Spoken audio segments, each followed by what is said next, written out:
Well, Joel, again, this is Buck Benny speaking. We're going to spend some time with Jack Benny and Charlie's aunt, and we'll talk with John Henderson, my friend from the This Day in Jack Benny podcast. Hello. Hello, John. We'll be talking to Kathy Fuller-Seeley, who has multiple books out on Jack Benny, and any new information about like when the release date of the next book's going to be or anything yet? Oh, no, we're busy in production, so I'm hoping before September. Here's hoping. Okay. Oh, and just for you, Kathy, since we're talking, I contacted the writer of the script that I was going to send you, which is the Jack Benny meets Johnny meets yours truly, Johnny Dollar, and it's a full, it's about 150, 180 pages. It's really quite good, and so I'll send that off to you, and then you can look it over, and if you think it's something that Ben would be interested in, you can send it on to him, and she's fine with that. So we need a Jack Benny meets Scooby-Doo. Yes, we do. Bro, they missed out on that. They could have done that in the 70s, and I think that was done. That show was done before he passed away, but they never did it. So anyway, and our friend Terry Phillips, and Terry's from Imaginary Theater. They have a new production coming up here in August-ish. He's looking at maybe, and it looks like you were saying it might be a two-parter.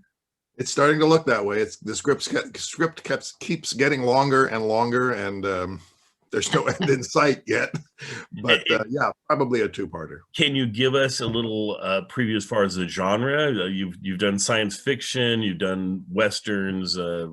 Yes, this is another fantasy, but grounded in reality, and hopefully having some relevance to the world today. And it looks like this is going to be our first production with children, not only kids, but there'll be some children in it as it's currently evolving, and there will also be at least one, possibly two non-human characters in this one. Oh, okay. And just so you know, if you can't find children that are acceptable and doing their lines and things, I'm happy to do children. And John can easily do non-human. He does that most of the time in the podcast, so that's just fine. I'll have my casting director get in touch with your agents. All right, thank you so much. Anyway, on to this strange, unique piece.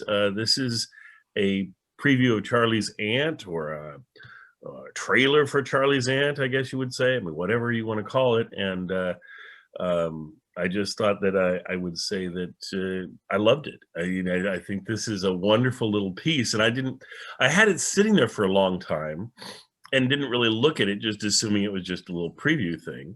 But then I looked at the length and I was like, that's got to be more than a preview. What is that? And so I watched it, and when I watched it, I loved it. And I just thought they really captured a lot of what Jack Benny was, and the fact that Mary's in it, at least vocally, as he calls her on the phone. I don't know. What did you guys think? Let's go with Kathy first. Kathy, what did you think about it? Well, any chance to see my first heartthrob, Ty Power, on the screen is that is most handsome. So of course it's selling the Fox brand, and this was the first Jack Benny Fox movie. So they wanted to put out a little extra promo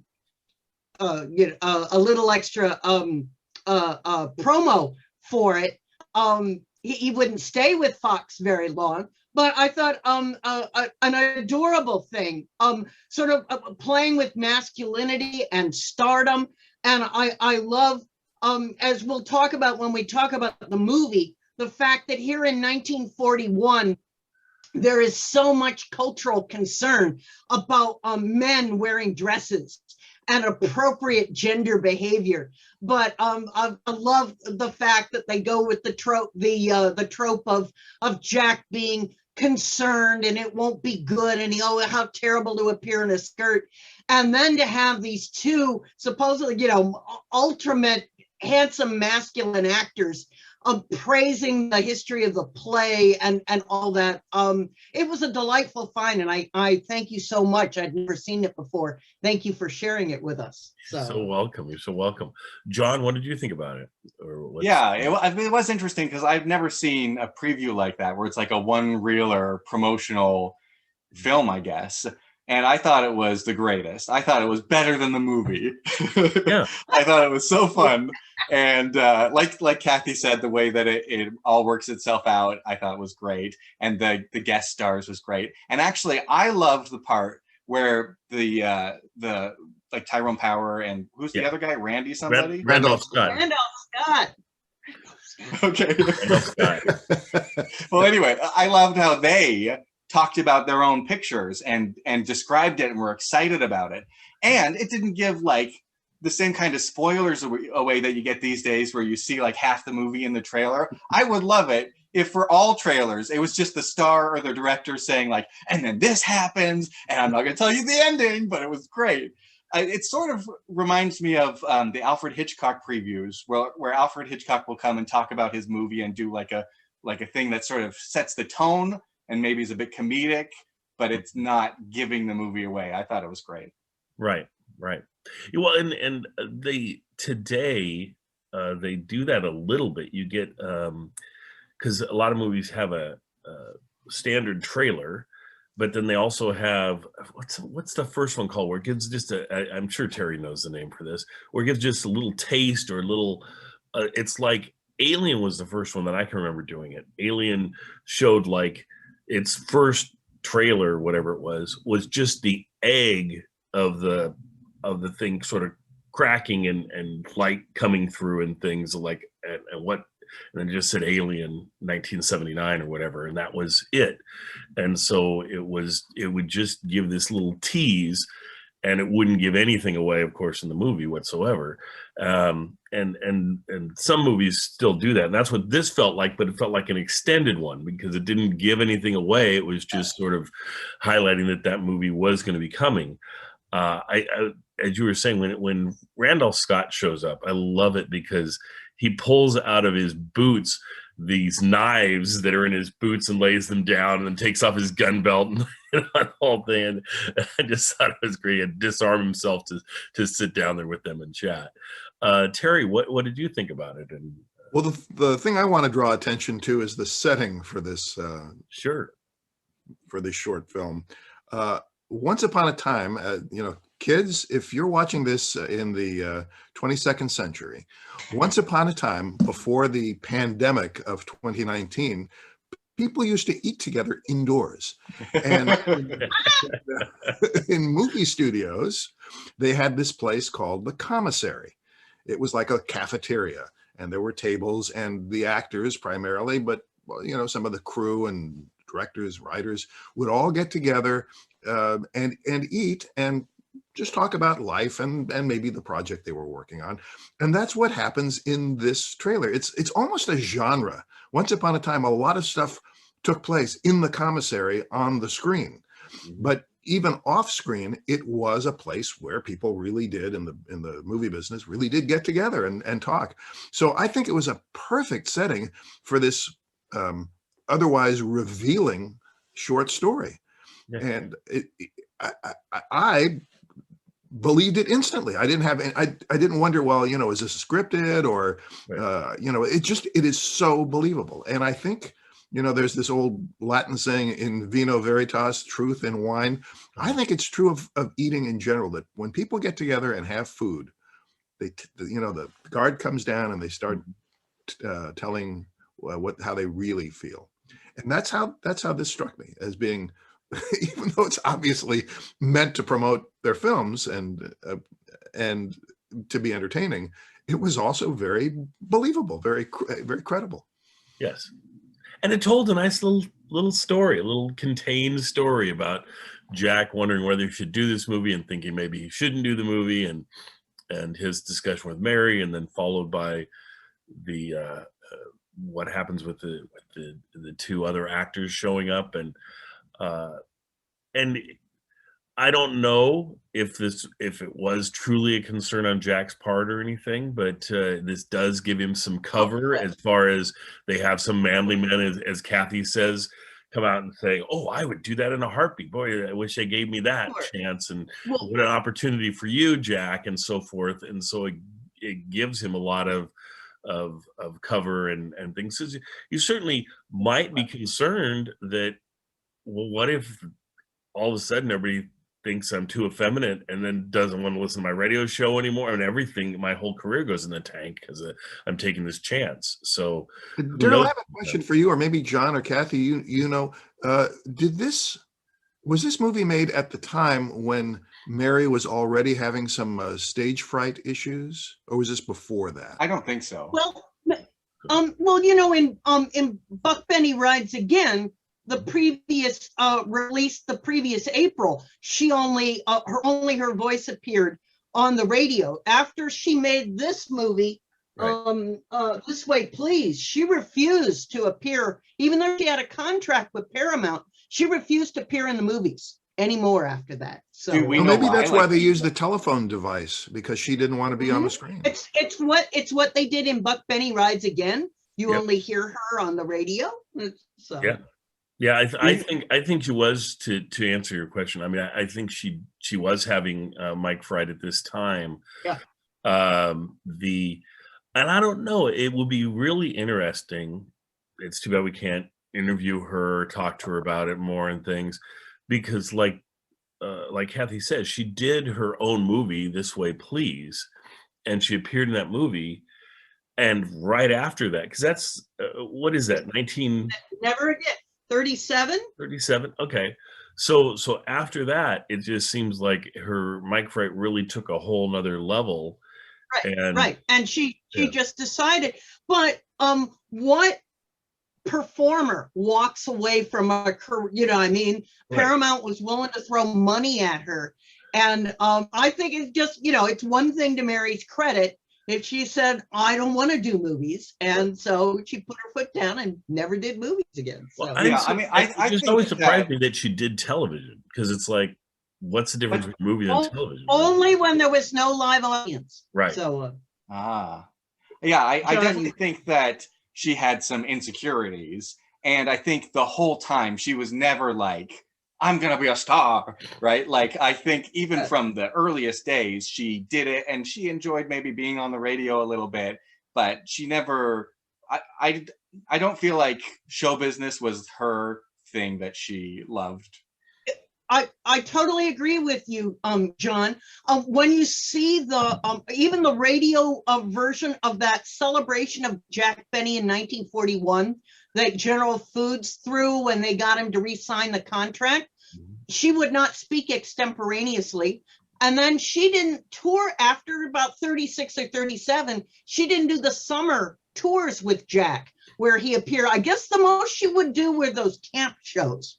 Those are the, because she'd have the script in front of her. But you got a guaranteed positive response. Yeah. Yeah.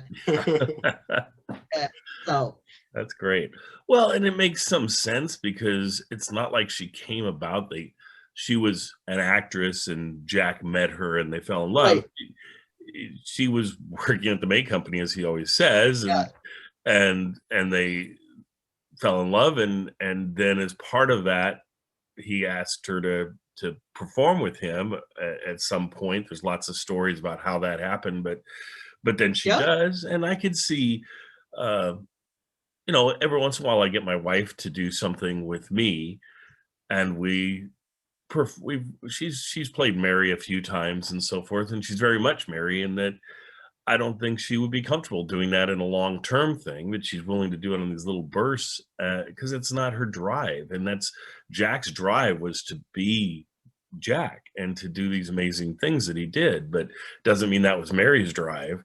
And I think Mary, her whole time, was sort of trying to find an exit strategy. It's like, how do I get out of this thing?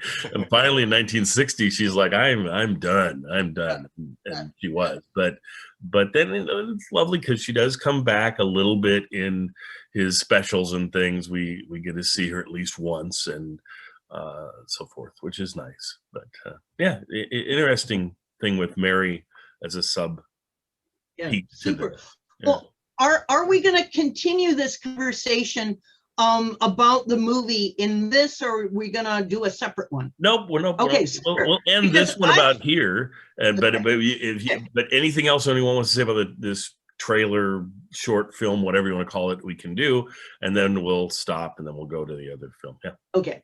Well, the only other thing I'll save it. Okay. Yeah, the only other thing we didn't talk about in this this short was when the bellboy or whoever comes out and Jack explains it away, but then he keeps coming. Yes, yes, I love that. I love that. It was, I mean, it was a well-written little piece here. I mean, with you really got Jack Benny's character that he likes to portray. It made sense and everything, and it like I say, it also gave him cover, so it did a whole bunch of things in this one. Well, we'll continue that. As you say, gave him cover, but this is the movie. Other than the horn blows at midnight, he uses that character of Charlie's aunt, the radio image, I mean, of him wearing the dress for so many years after this film came out on the radio show, 10 years later. And that just fascinates me, that again, it becomes his cover in a different way when he wants to continue to make fun of his sort of womanly ways. It's not like he dresses up in Mary's outfits. He's wearing but you know, he's going to go dance with sailors, and you know, during World War II at the Palladium in his Charlie's aunt costume. So. I do like the fact that this marvelous little trailer talks about the storied history of the play. Mm-hmm. The fact, you know, that this is sort of the only one of Jack's movies where it's very sort of obvious, you know, I mean, that he's performing a theatrical piece. Yes. Every other one, he's playing a character much like himself, set in contemporary days. Right. But the really interesting thing about Fox getting Jack Benny to play this part was it had just been the previous year a huge hit as a revival on Broadway. It was young Jose Ferrer, who we know as Cyrano de Bergerac and other wonderful theatrical and movie roles. He had just played it in college, I think at Princeton, and it had been such a big hit on campus, they literally brought it to Broadway. And it started his career as a young actor. And so the fact that Fox and Warner Brothers then said the strategy of, we'll star Jack Benny in famous Broadway hits. This is where it began. And so, as I said, it's an interesting, different film for Jack. And I like the strategy in this little trailer that Tyrone Power and Randolph Scott are mentioning its long history and its popularity. So. Right, and I was amazed at how many times it had been done as a film. It's quite a few times, whether it's silent films. And then it was adapted into a musical. Yeah. Is it like Travels with whatever? Where's who's Charlie? The guy who was the Ray Bolger. Where's Charlie?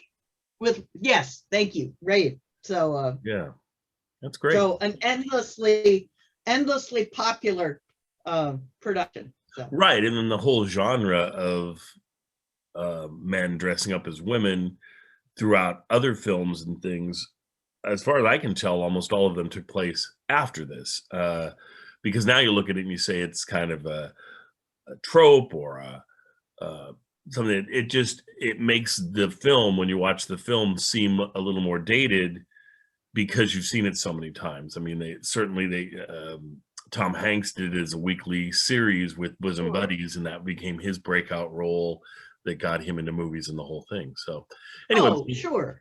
Yeah, but we'll cover that when we talk about Charlie's Aunt, the actual movie anyway. So anyway, folks, I hope you really enjoy this trailer. It's delightful. It's far more than any trailer you'd ever want to see. It's one of Jack's finer little performances that he's done for film that I've seen, and like John said, I'd probably like it better than the movie. So anyway, I hope you enjoyed it, and we'll see you folks next time. Thanks, everybody.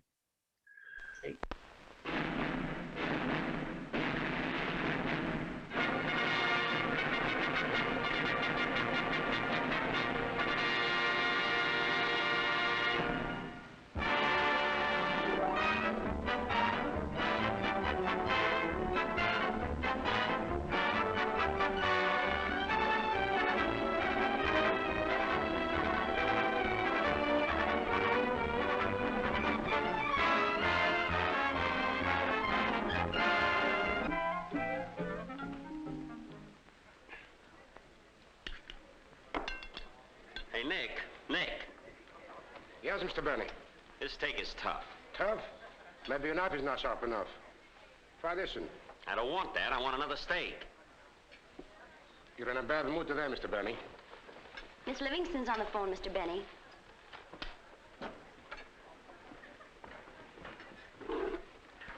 Hello, Mary. Hello, Jack. Did you sign your contract? Yes, I signed my contract. What are you mad about? They dropped your option already?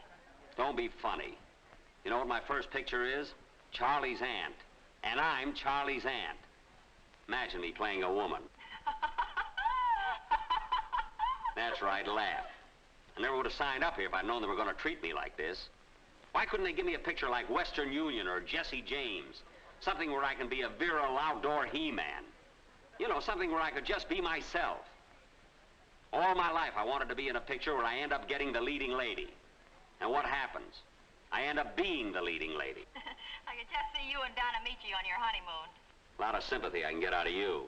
Oh, Auntie, I saw a dress this morning that would look simply lovely. Charlie's aunt.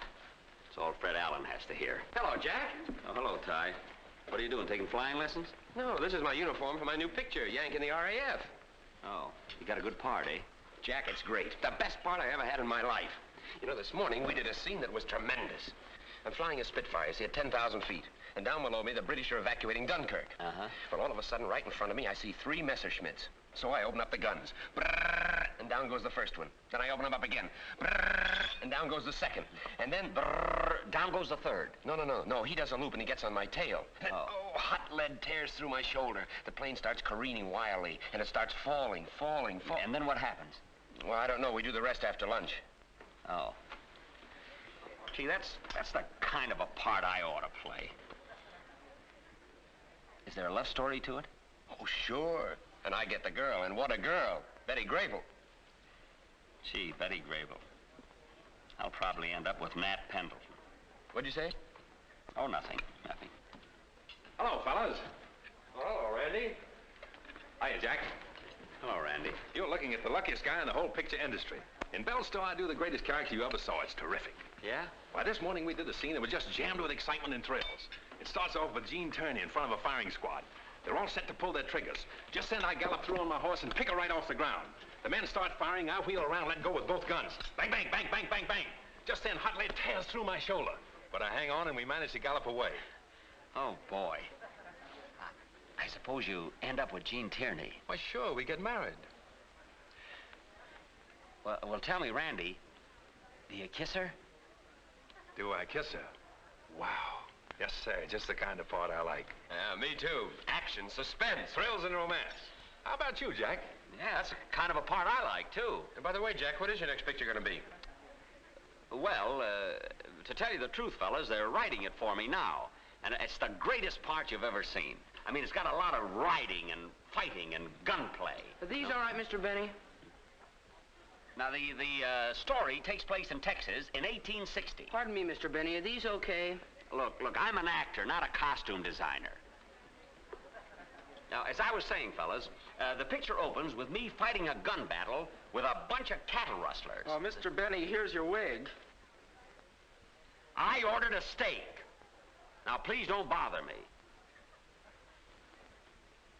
No, that was probably meant for Joan Bennett. Now, sometimes they give her name the French pronunciation, Benet. And Benet and Benny sound very much alike. Have a cigarette, Jack. Thank you. Pardon my fingers. Randy, go on with the story. It sounds very interesting. Well, after I wipe out these cattle rustlers, they elect me sheriff and I clean out the town. In that dress? All right, fellas, you got me.